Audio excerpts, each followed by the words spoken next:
Hi hello வணக்கம் மக்களே, நீங்க கேட்டுட்டு இருக்கிறது ஃபைன் பாட்காஸ்ட். நான் உங்க வாசகன் பேசிட்டு இருக்கேன். இது காவேரி மைந்தன் சீரீஸ். ஸோ இந்த சீரீஸ்ல நம்ம லாஸ்ட் எபிசோட என்ன பார்த்தோம் தெரியாதவங்க லாஸ்ட் எபிசோட போய் கண்டிப்பா கேட்டு வந்துருங்க. பூர்வ ஜென்ம வாசனையா, அது என்ன பூர்வ ஜென்மம்னா நம்ம எதை சொல்லுவோம்? நம்ம ஒருத்தவங்களோட பழகிறப்போ அவங்க நம்மளுக்கு பார்த்த உடனே இவங்களை எங்கேயும் பார்த்த மாதிரி இருக்கே அப்படின்னு தோன்றதுதான் பூர்வ ஜென்ம வாசனை இல்லையா? அப்படி யாருக்கு தோணுச்சு, எப்படி தோணுச்சு, எதுக்காக தோணுச்சு, இதுதான் இந்த எபிசோடு. ஸோ போலாமா?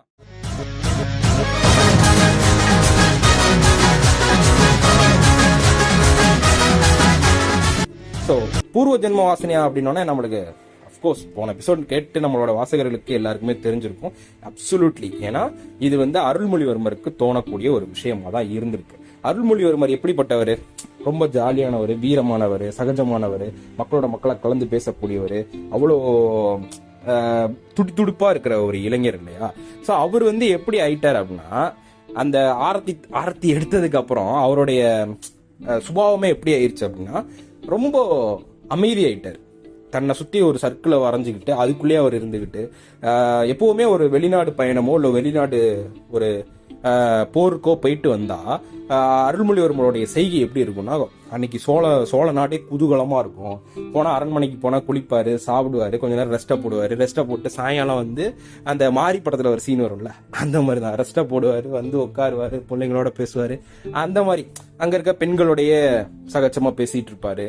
அங்க எப்படி நடந்துக்கணும், அங்க எப்படி உணவு முறை இருக்கும், உடை அணிவது எப்படி இருக்கணும், அங்க இருக்க மக்கள் எப்படி மொழி பேசுறாங்க, தமிழுக்கும் அதுக்கும் எவ்வளவு ஒற்றுமை இருக்கு, நம்ம எதெல்லாம் எடுத்துக்கணும் அவங்கள்ட்ட இருந்து, அவங்க எப்படி எல்லாம் இருக்காங்க, அவங்களோட நாகரிகம் எப்படி இருக்கு. நான் அப்ப ஆபத்தா ஒருத்தன் நம்மளை வெட்ட வந்தானா நம்ம என்ன சொல்லுவோம்? நான் இப்படி அடிச்சேன் தெரியுமா, அவன் அப்படி விழுந்தா தெரியுமா அப்படின்னு சொல்லுவாங்கல்ல. அதே அவர் காமெடியா சொல்லுவார், நல்லவேளை நான் தப்பிச்சுட்டேன். அந்த மாதிரி ஒரு காமெடியான ஆபத்தான விஷயத்தையுமே காமெடியா சொல்லக்கூடிய ஒரு நகைச்சுவை உணர்வு உள்ள ஒரு மனிதர் அவர். அந்த மாதிரி அரசு பெண்டிகளோட, அங்க இருக்க அரசிமார்களோட, அங்க இருக்க அந்தப்புற பெண்களோட உட்காந்து இவ்வளத்தையுமே பேசக்கூடிய ஒரு மனிதர் அன்னைக்கு வெளிநாட்டுல இருந்து வந்ததுல இருந்து அவர் யார்கிட்டயுமே எந்த வார்த்தையுமே பேசல. அதுக்கு காரணம் அவங்களுக்கு யாருக்கும் தெரியல, வாசகர்கள் நம்மளுக்கு தெரியும் காரணம் என்னன்னு. எஸ், ஏன்னா ஆரத்தி புகைக்கு பின்னாடி பார்த்த அந்த முகம் யாருடையது அப்படின்னா, பழுவேட்டையருடைய இளைய மகள் லோகாவுடையது. லோகாவுக்கும் அருள்மொழிவர்மருக்கு என்ன சம்பந்தம்? எஸ், அருள்மொழிவர்மர் கனவுல வந்த அதே கனவு கண்ணிதான் லோகாவுடைய முகம். சோ அவருக்கு ஒரு ஆச்சரியம், எப்படி நம்ம கனவுல கண்ட காட்சியா இருக்க ஒரு பெண்ணு, அந்த பெண்ணு சோழ நாட்டுல, அதுவும் தஞ்சாவூர்ல, அதுவும் பழுவூர் மாளிகையில இது எப்படி நடந்திருக்கும்? இது வரைக்கும் நான் பழுவூர் மாளிகைக்கு போய் பல வருஷம் ஆகுது. அவருக்கு இப்படி ஒரு இளைய மகள் இருக்கான்றதே எனக்கு தெரியாது. அப்படி இருக்கிறப்போ இது எப்படி சாத்தியமாகும்? இது எப்படி என் கனவுல வந்தது? இதுதான் பூர்வ ஜென்ம வாசனையா? இதுதான் விதியா?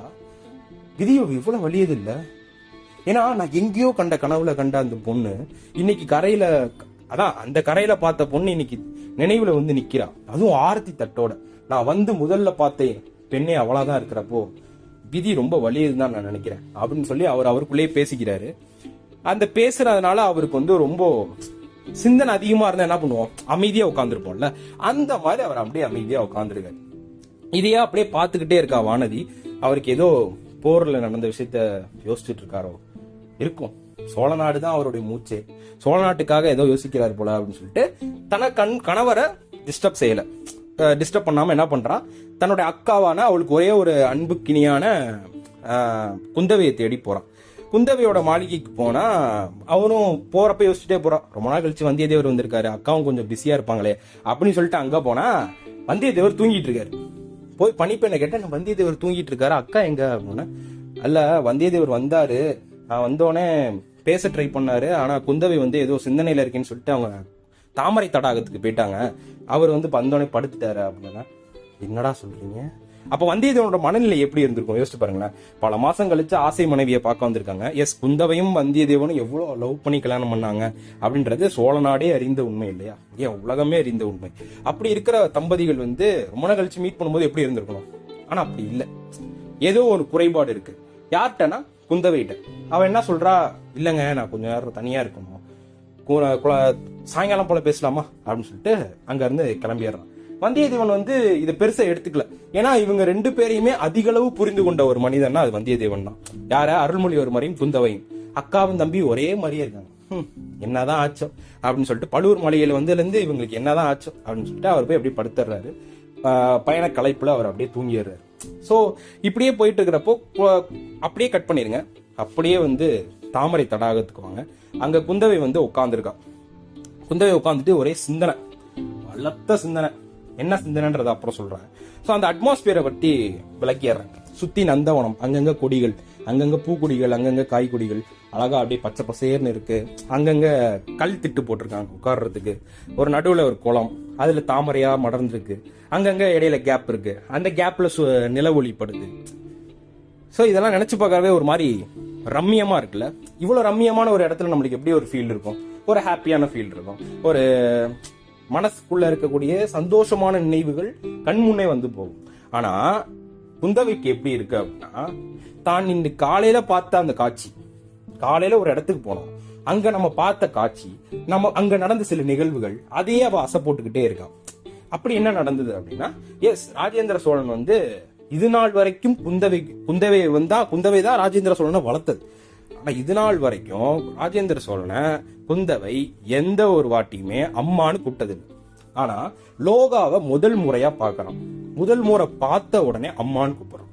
அவளை விட்டு பிரியாம நிக்கிறான். காரணம் என்ன? இந்த காரணம் அவளுக்கு புரியவே இல்லை. அது இல்லாம அவ வந்து நாடே அறிஞ்சது, உலகத்து சோழ நாட்டிலே ரொம்ப அழகான பெண்ணுனா குந்தவை தான். அதுக்கு அடுத்து வானதி. இப்போ குந்தவையை விட மிஞ்சின ஒரு அழகு, அவளே பொறாமப்படுற அளவுக்கு ஒரு அழகா இருக்காளே லோகா. இப்படி ஒரு அழகான பொண்ணு சோழ நாட்டுல இருக்கான்னு எனக்கு தெரியாம போச்சு. பழுவேட்டையர் இப்படி மறைச்சு வச்சுட்டாரு.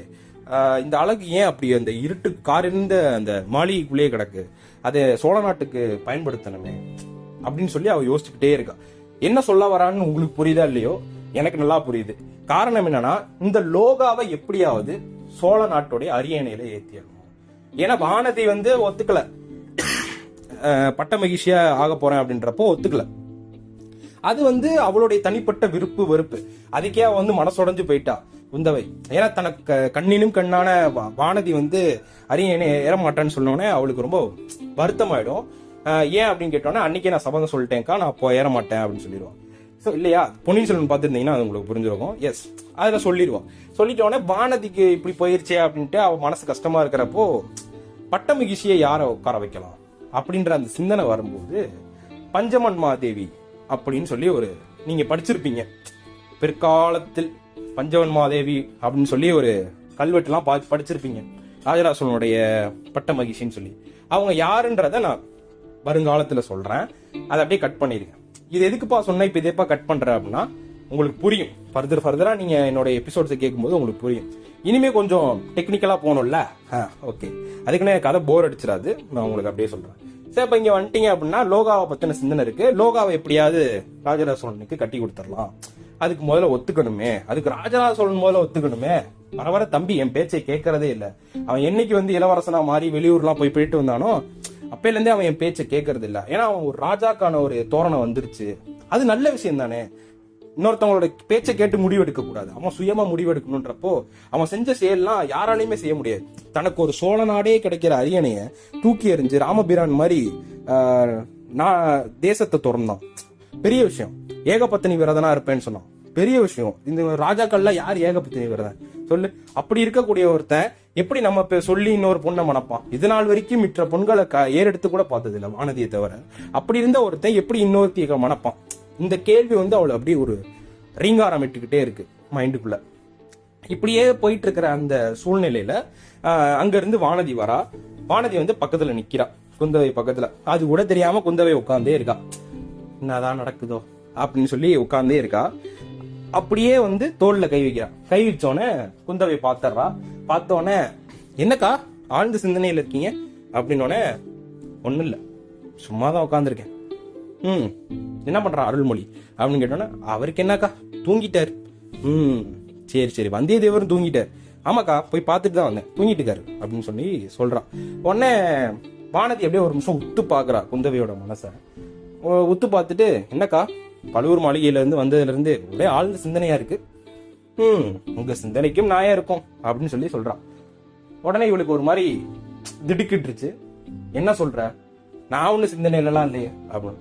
மூஞ்ச பார்த்தாலே தெரியாதக்கா, நீங்க ஆழ்ந்த சிந்தனையில தான் இருக்கீங்க, என்ன சிந்தனைன்னு சொல்லுங்க அப்படின்னா, அந்த பொண்ணு எவ்வளவு அழகா இருந்தால, வானதி எவ்வளவு அழகா இருந்தால, இவ்வளவு அழகான பொண்ணை நான் சோழ நாட்டுல பார்த்ததே இல்லை அப்படின்னோடனே வானதிக்கு வந்து ஒரு சின்ன பொய் கோபம் மாதிரி வந்து, அப்ப நான் அழகு இல்லையா அப்படின்னு சொல்றான். நீ வந்து பால் நிறத்து தேன் கலர்ல இருக்க அழகுக்கும் பால் கலர் அழகுக்கும் வித்தியாசம் இருக்குல்ல, நீ பால் கலரு அவ தேன் கலரு அப்படின்னு சொல்லி டிஃபரன்ஸ் சொல்றான். சொன்னோடனே அவளுக்கு ஒரு மாதிரி வெக்கம் வந்துருது. இருந்தாலும் நீங்க சொல்றதுதான்க்கா உண்மை, என்னை விட ஏன் உங்களை விட அவதான் அழகு அப்படின்னு சொல்லி வானதி சொல்றான். அததான் யோசிச்சுக்கிட்டு இருந்தேன். நீங்க யோசிக்கிறது நல்லதுதான்க்கா, இதுக்கப்புறமும் இதை தாழ்த்தக்கூடாது, நீங்க என்ன நினைக்கிறீங்களோ அதை நடத்துங்க அப்படின்னு. நான் என்ன நினைச்சேன் அப்படின்னு சொல்லி அவ கேக்குறான். கா எனக்கு தெரியும்க்கா உங்க மனசுல என்ன ஓடுதுன்னு, நானே எவ்வளவு நாள் தான் தனியா நின்றுகிட்டே இருக்கிறது, எனக்கும் ஒரு துணை வேண்டாமா, அவரும் இதுக்கு சம்மதம் சொல்வாருன்னு தான் நினைக்கிறேன், நீங்க சொன்னா கண்டிப்பா கேட்பாருக்கா, நான் இதுக்கு குறுக்க நிப்பேன்னு நினைச்சீங்கன்னா பயப்படாதீங்க, நான் குறுக்கெல்லாம் நிக்க மாட்டேன், எனக்கும் அந்த பொண்ணை பார்த்தோன்னே ஒரு ஈர்ப்பு இருந்தது, என்னதான் இருந்தாலும் அவருடைய விருப்பம் தானக்கா முக்கியம், அவரை கேளுங்க, அவருக்கு பிடிச்சிருந்தா பண்ணி வைங்க அப்படின்னு சொல்லிட்டு சிரிச்ச மேனிக்கே நிக்கிறா. என்னடா இந்த பொண்ணு இப்படி சொல்றா, என்னடா அது நம்மளுக்கே ஒரு ட்விஸ்ட், சண்டை போடுவா ஏதாவது கஷ்டமா இருக்கும்னு பார்த்தா என்னடா இப்படி ஒரு ட்விஸ்ட், எதுக்காக இப்படி சொன்னா அப்படின்னா அதுக்கு ஒரு நான் காரணம் சொல்றேன். வானதி அரசரோட அதுக்கு சமமான பட்ட மகிழ்ச்சின்ற அந்த பட்டத்துல ஏற போறது இல்லை, ஆனா அந்த பட்டத்தை மட்டும் சுமக்க போறா. அந்த ராஜசபையில ஒரு அரசின்ற ஒரு முறையில யாராவது ஒருத்தர் உட்காரணும், அதுக்கு யாரும் முன் வரவில்லை. அரசர் என்ன சொல்லிட்டாரு, வானதியை தவிர வேற யாரையும் உட்கார வைக்க மாட்டேன்னு சொல்லிட்டாரு. அரசர்கள் பல சிற்றரசர்கள் பல முறையில கல்யாணம் பண்ணுவாங்க, இது வரைக்கும் ராஜராஜ சோழன் அரியணையில ஏறல, ஏறுநாள் சப்போஸ் வானதி தான் ஏறுவா அப்படின்ற மாதிரி சொல்லிட்டான். ஆனா வானதி சபதம் எடுத்துட்டான், இப்ப யாராவது ஒருத்தர் அரியணையில ஏறணும், யார் ஏறுவா அப்படின்ற ஒரு சந்தேகம் வரப்போ, இப்போ இவங்க ரெண்டு பேரும் பேசின கான்வர்சேஷன் வச்சு பார்க்கும்போது லோகா ஏறிடுவாளோ அப்படின்ற ஒரு சந்தேகம் நமக்குள்ள ஏற்படுது. ஆனா அவங்க ரெண்டு பேரும் அதுல கான்பிடென்டா இருக்காங்க.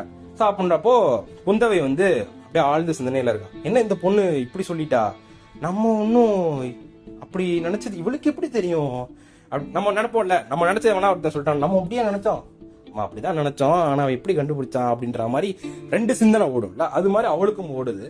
கடைசியில அவ சொல்றா, இப்ப இத பத்தி பேசணும்னா வந்தியத்தேவர்கிட்ட முதல்ல பேசணும், அவரை விட்டுதான் இதை பேச சொல்லணும். என்னமோ அவன் ஒத்துக்கணும், இந்த பெண்ணு என்னடானா இவ என்னடானா ஒத்துக்க மாட்டான்னு நினைச்சு இவளே ஒத்துக்கிட்டா, அவன் என்ன சொல்ல போறான்றத நினைச்சாதான் பயமா இருக்கு அப்படின்ற மாதிரியான ஒரு சிந்தனை எல்லாம் மண்டக்குள்ள 1000 ஓடிட்டு இருக்கு. இது அப்புறம் இன்னொன்னு தோணுது, இது ஈஸியா முடிய போற காரியம் இல்ல, இதுல சந்தோஷம் குலையாம இருக்கணும் அப்படின்னு சொல்லி கடவுளை வேண்டிக்கிட்டு சிவபெருமான வேண்டிக்கிறான். ஏன்னா அவளுக்கு வந்து தம்பி தான் உலகமே, தம்பி அவ தான் வளர்த்தா. சோ தம்பிக்கோட சந்தோஷத்துக்காக தான் நமச்சிவாய நமச்சிவாயன்னு சொல்லிட்டே இருப்பான். சோ அவளுடைய சிந்தனை ஃபுல்லா தம்பியோட வட்டமிட்டுட்டே இருக்கு. சோ அவனோட சந்தோஷம் குலையாம இருக்கணும்ன்றதையும் நினைச்சுக்கிட்டு இருக்கா.